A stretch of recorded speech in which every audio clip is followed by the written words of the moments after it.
Et bonjour à tous, on se retrouve pour un petit tutoriel sur Minecraft et je vais vous présenter un duplicateur de Power Drive. Donc, d'abord je vais montrer le fonctionnement. Je vais en prendre un, je vais passer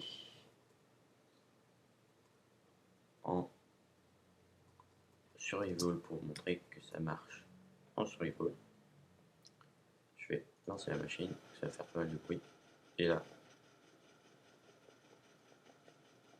vous allez pouvoir vous rendre compte que à partir d'un rail, je vais en obtenir beaucoup.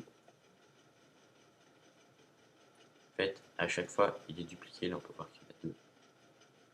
Hop. Ici.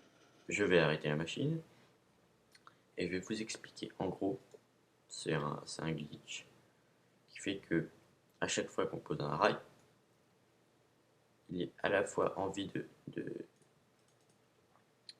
se tourner vers ce rail-là et en même temps, il est tiré par le piston sur le truc de verre, ce qui fait que je vais vous montrer sur du verre. En fait, on ne peut pas poser de rail. Regardez là, je clique et on ne peut pas. Donc, au fait, le rail va être à la fois attiré là, et en fait, comme il va être tiré là, il va aussi vouloir se tourner avec lui. Alors, on peut voir, regardez, là, vous pouvez voir dans le coin juste là que le rail se tourne. Et en fait, c'est ça qui va faire que le rail va se dupliquer. Donc, tout ça est mis en route par une petite cloque donc qui marche par burn-out. C'est-à-dire que les torches, ici, elles vont en fait s'éteindre et se rallumer régulièrement, ce qui va faire clignoter la machine. Comme on peut le voir là, vous voyez les torches s'allument et s'éteignent, ça va faire clignoter le courant et ainsi activer les deux pistons chacun leur tour. Alors comment construire? C'est très simple. Je prends tous les trucs nécessaires. Voilà en gros de quoi vous aurez besoin. Plus bien sûr le power drive. Voilà. On aura besoin de deux pistons collants, donc ça c'est obligatoire malheureusement, donc ça vous coûtera 2 slime balls, 2-3 rails comme ça. Donc si vous trouvez un mineshaft, vous les avez gratuitement. Du verre, donc il vous faudra du sable, un peu de redstone, des torches, donc aussi de la redstone. Et puis le levier, ça c'est uniquement pour mettre la machine en pause. Alors, comment construire? Je pense que vous avez tous bien vu déjà le système, mais je vais quand même vous montrer comment on le construit. Hop. Donc comme ça, ici vous allez mettre le verre, ici ce sera l'endroit où on placera notre rail, et là l'autre piston. Voilà. Ensuite, on va placer des blocs comme ça. Comme ça. Et on va faire notre cloque jusqu'ici, comme ceci. Et là, on va poser des blocs par-dessus les torches. Voilà. Et toc. On en pose. Et voilà. C'est tout simple. C'est bien très compact. Après, si vous voulez avec la cloque, vous pouvez la déplacer comme vous voulez. Hein. Tout c'est qu'elle soit reliée comme ceci, et puis c'est bon, ça marche. Donc, très très simple à réaliser et assez pratique. Après, vous pouvez, bien sûr, si vous avez envie de faire quelque chose de plus propre, faire quelque chose comme ceci.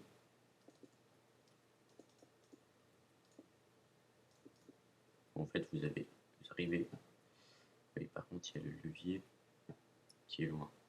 Mais en gros, vous décalez la cloque, vous la mettez par ici.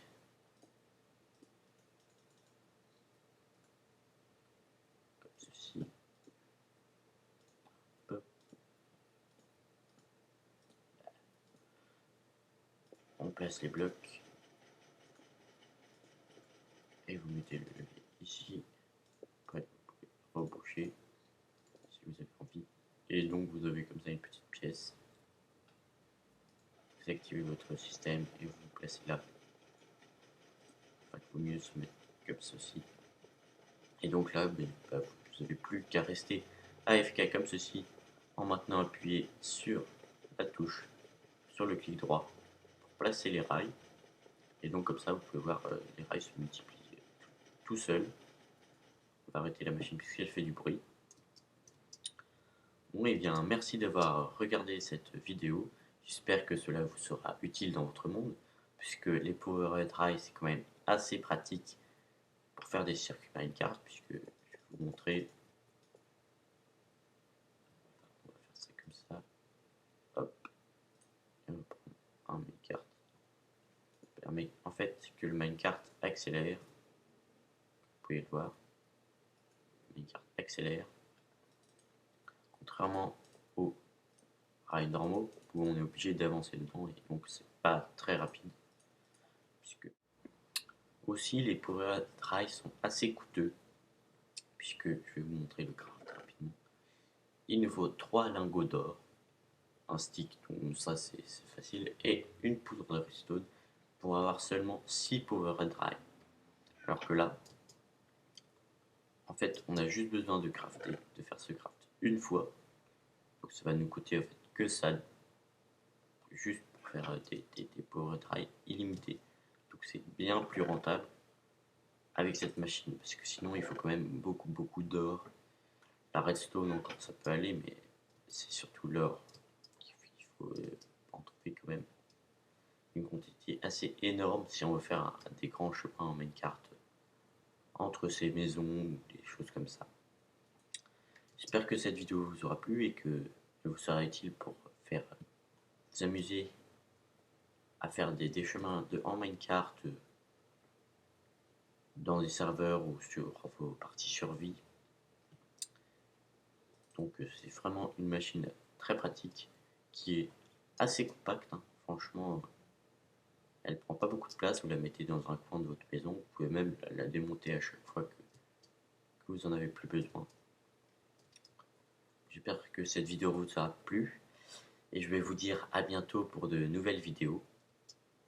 Si vous avez aimé cette vidéo, vous pouvez bien sûr vous abonner à ma chaîne et je vous recommande d'aller voir les autres vidéos ainsi que les vidéos à venir que je mettrai sur ma chaîne, notamment dans la série tuto Minecraft dont cette vidéo fera partie. Au revoir à tous et bonne continuation sur vos parties ou vos serveurs. Au revoir.